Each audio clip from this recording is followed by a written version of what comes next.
Ow.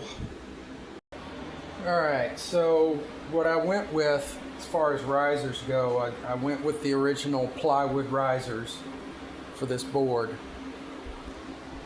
And then I added I believe an 1/8 inch shock pad to them. So that adds up to about a 1/2 inch, which is what I wanted. That with the wheel wells, I think that'll be just fine as far as wheel bite goes. Now, what I'm about to do, as you can see, there's some grip tape scrap here. Instead of just little bitty bits of grip tape stuck to the board and the truck, I'm going to cut pieces that fit. They fit on the bottom, all the way underneath the shock pad, and then I'm going to cut pieces that fit the whole bottom of the base plate of the truck, so that I believe it's going to hold it in place, because the little scraps that I had underneath there, they were moving around. They were actually wrinkled up where you could see that they had been moved. So we'll see how that works. Alright, so here's what I'm doing. As you can see right there, I covered the whole bottom of the truck. Now this shock pad, it is not moving one bit, so I'm just going to leave it like it is. But the bottom of this plywood riser, I called it a truck yesterday. This riser I have covered with grip tape. I'm hoping this will help. What I noticed about this riser was that it had smaller holes, so hopefully that it won't move as much. Let's see here, this 1/2 inch riser that I had, you can see the holes are a little bit bigger, so it'd be easier for it to move. Hopefully this works, because I mean, a wide truck has a lot of leverage to wrench on things. So to be honest, I mean, I know this doesn't make good business sense or industrial sense, but if you're going to make a big truck like that, you really need to make a larger base plate and a bigger kingpin. But you know, people are not going to do that. They're not popular enough as it is, so there you go. Alright, last part of this film. I also changed to shorter hardware and a different kind of hardware. Let me show you. These are Ace 1.5 inch hollows. I don't really care the fact that they're hollow. I've weighed them. They're with a kitchen scale, and they're not any lighter. But what I like about these is they have a little bit wider head, and they have that knurling right there. Now that pretty much serves to hold the hardware while you're tightening it, but it also helps prevent it from sinking down into the wood so much. There's nothing I hate more is hardware that's not only got tiny heads, but it's all smooth, so it continually just keeps sinking down, which with hardware, it doesn't actually loosen up so much as the head just keeps sinking down in the wood. Especially if you get decks from, there's a certain manufacturer, I believe it's the one in Mexico. Their decks are soft, and your hardware will just continually sink down. So I've never had problems with the Ace loosening up on me much, so that's why I'm using them. 1.5 inches. All right.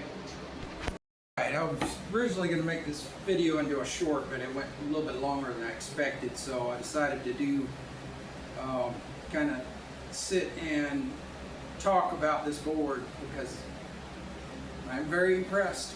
I didn't think I would like such a wide board, and most people that you see on the internet, you know, they like it. They think that it's a cool thing to play with, but they're not going to skate it very often. Me, on the other hand, this is going to be my main board for a while. A couple of things that I noticed that I'm going to outline. If you want to learn slappies and you're not very good at it, this is great for that purpose. I'm telling you. One of the problems I was having with slappy grinds is that I could not,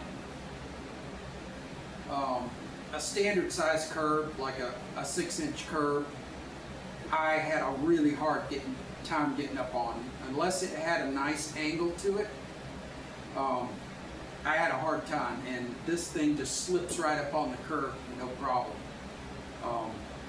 So that was one thing. Now it's a little bit different when you get on the curb because you're further back. Your weight is further back from the edge of the curb, but it didn't seem to bother me much. Only time it bothered me was like on a curb that has that's backed up with grass. The wheels kind of mess with the grass and slow you down a little bit. Sometimes it will cause you to go off course, but otherwise this is great for slappies. Other thing I noticed was just it being so wide and the nose and all, I had an easier time practicing ollies, and I've been afraid of nollies, and I don't know what it's called when you roll backwards and do your ollie, but it's like a nollie. It's just like a switch nollie. I had been kind of afraid of doing that, and I was able to do it both ways a couple of times and actually land it. So for whatever reason, this wide board gives me more confidence to do rolling ollie practice. Now I can ollie and nollie and switch nollie easily with the skate trainers on, but the hard part was when I was rolling. And that's another thing I noticed. Now, a wider board, normally, like when I was skating my son's horse pill, I had the easiest time trying doing nose slides and tail slides to curb with that one. This one is a little bit harder. I'm still kind of learning the technique because when you turn in, your wheel is so wide out that it kind of catches and stops it. But I did get a couple of slides in yesterday practicing. I could hear it.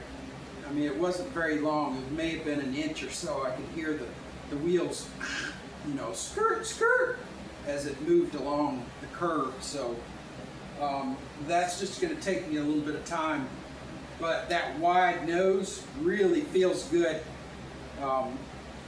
scooting along the curve. And so that's just what I wanted to say. Definitely this is not a board for everybody, but I was, like I said, I was surprised how impressed I was with this board. It being so doggone wide. So anyways, I will report back at other times as I get more used to this board and use it more. All right.